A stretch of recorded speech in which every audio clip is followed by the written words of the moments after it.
17. 마리아는 그의 정신이 하느님에게서 보았던 모든 것을 다시 보고 있었다.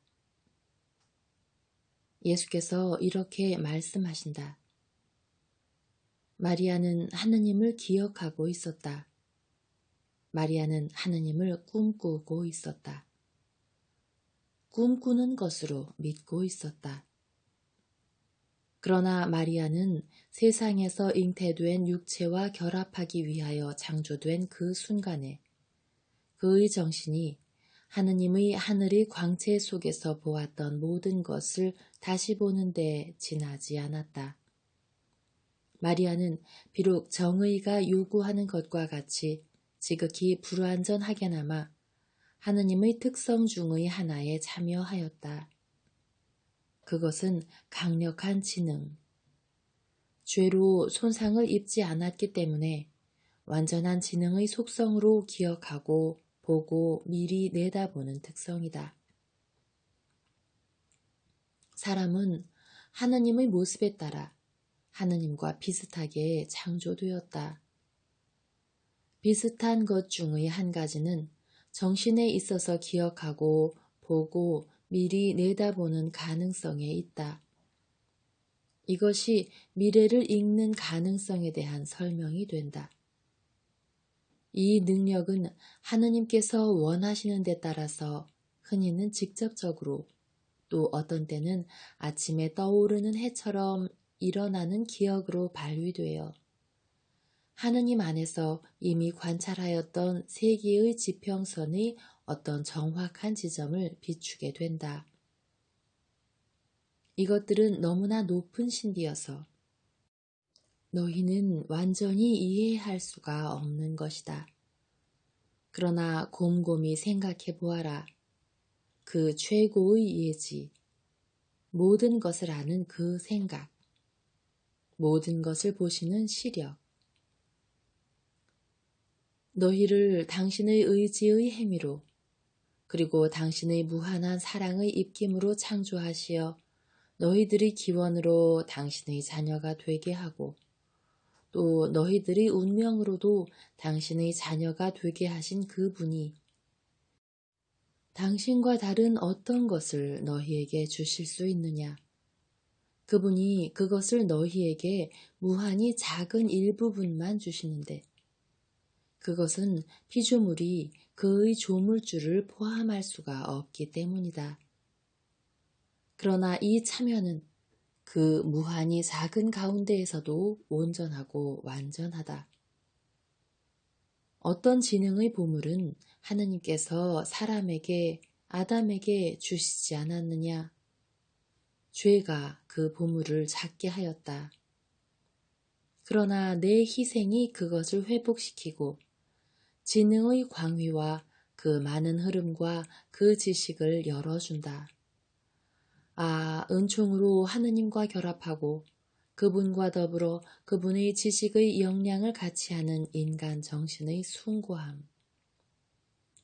은총으로 하느님과 결합한 인간 정신의 숭고함.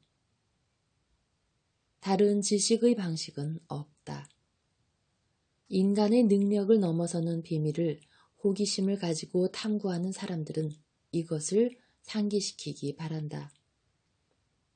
은총 지위에 있는 영혼에서 오지 않는 이런 종류의 지식은 어떤 것이든지 사탄에게서 밖에는 올 수가 없다. 그런데 아주 분명한 명령을 가진 하느님의 계율에 반대하는 영혼은 은총 지위에 있지 않다.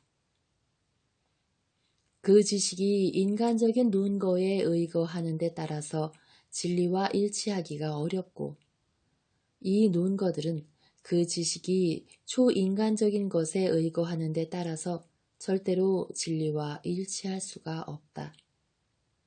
그것은 마귀가 거짓말이 아비이고 거짓말이 오솔길로 끌고 가기 때문이다. 하느님에게서 오는 방법 말고는 진리를 아는 다른 방법은 아무것도 없다. 하느님께서는 우리에게 말씀하시고 아들에게 아버지의 집과 관계가 있는 어떤 추억을 상기시키는 아버지와 같이 우리 기억에 이렇게 말씀하시거나 상기시키신다. 네가 나와 같이 이러저러한 일을 하고 이런 것을 보고 저런 말을 들을 때가 기억나느냐. 네가 떠날 적에 내 입맞춤을 받은 때가 생각나느냐. 방금 창조되어서 아직 순결하고 더럽혀지지 않은 네 영혼을 들여다보는 내 얼굴의 찬란한 태양을 네가 처음으로 보던 때가 생각나느냐. 왜냐하면 네가 내게서 나가자마자 그 후 흠이 너를 작게 만들었기 때문이다. 네 심장의 사랑의 고동으로 사랑이 무엇인지를 깨달은 때가 기억나느냐. 우리의 존재와 발생의 신비는 무엇이냐 하고 그리고 은총지위에 있는 인간의 한정된 능력이 도달할 수 없는 그곳에서는 지식의 성령께서 말씀하시고 가르치신다. 그러나 성령을 가지기 위하여 진리와 지식을 갖고 있기 위하여 아버지를 모시기 위하여는 은총이 필요하다. 이것은 삼위께서 당신의 거처를 정하시는 천막이고 영원하신 분이 자리하시고 말씀하시는 속죄소이다. 그러나 구름 속에서 말씀하시지 않고 당신의 충실한 아들에게 당신 얼굴을 드러내고 말씀하시는 속죄소이다. 성인들은 하느님을 다시 기억하고 창조하시는 생각 안에서 들었던 말씀, 하느님의 인자하심이 그들을 수리처럼 높이 올려 진리를 주시고 시간을 알게 하시려고 그들이 마음에 다시 살아나게 하시는 말씀들을 다시 기억한다. 마리아는 은총이 가득하였다.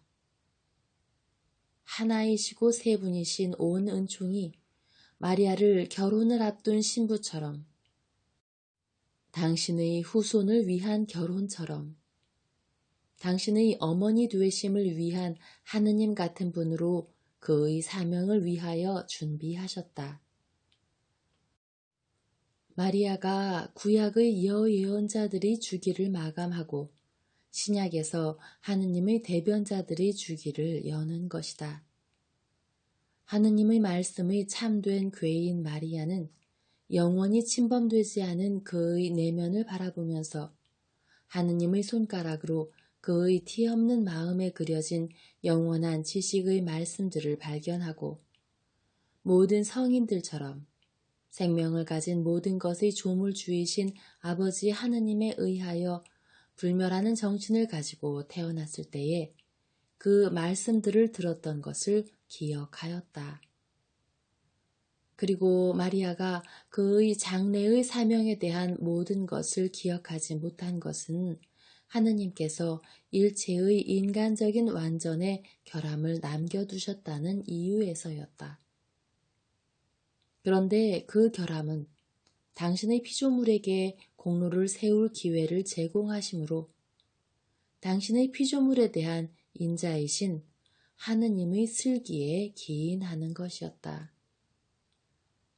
둘째 하와인 마리아는 그리스도의 어머니가 되기 위한 공로의 자기 몫을 그의 충실한 착한 의지로 쟁취해야 하였다. 이 착한 의지를 하느님께서는 당신의 그리스도를 구세주를 만드시기 위하여 그리스도에게서까지도 요구하셨다. 마리아의 정신은 하늘에 있었고 그의 신적 상태와 육체는 세상에 있었다. 그리고 그가 정신 있는 대로 가고 번식력이 있는 포옹으로 그를 성령과 결합시키기 위하여는 그가 땅과 육체를 발로 밟아야 하였다. 개인적으로 적어둔 것. 어제 하루 종일 나는 부모의 부고를 그것도 왠지 모르지만 스가리아가 보낸 부고를 보는 것으로 생각하였었다. 마찬가지로 내 나름대로 예수님이 성인들 편에서 오는 하느님의 기억에 대한 점을 어떻게 다루실까 하고 생각하였다. 오늘 아침 환상이 시작되었을 때 나는 이렇게 생각하였다. 자, 이제는 마리아가 고아가 되었다는 말이 나올 테지 하고, 그러면서 그로 인하여 벌써 가슴이 메는 듯 하였다. 그것은 내가 느끼고 지각한 지난 며칠 동안의 슬픔과 같은 슬픔이었다. 그런데 반대로 환상은 하나도 내가 보고 들으리라고 생각하였던 것은 아니었고 단순한 암시조차도 없었다. 이것은 내게 위안이 된다. 왜냐하면 나 자신의 바탕에서는 어떤 정해진 점에 대해서 단순한 예측조차도 기대할 것이 도무지 없다고 생각하기 때문이다. 모든 것이, 절대로 모든 것이 다른 근원에서 온다. 내 계속적인 두려움은 다음번까지는 멎었다. 과연 내가 틀리고 다른 사람들을 틀리게 하지 않을까 하는 이 염려는 나를 따라다니기를 절대로 그치지 않을 것이다.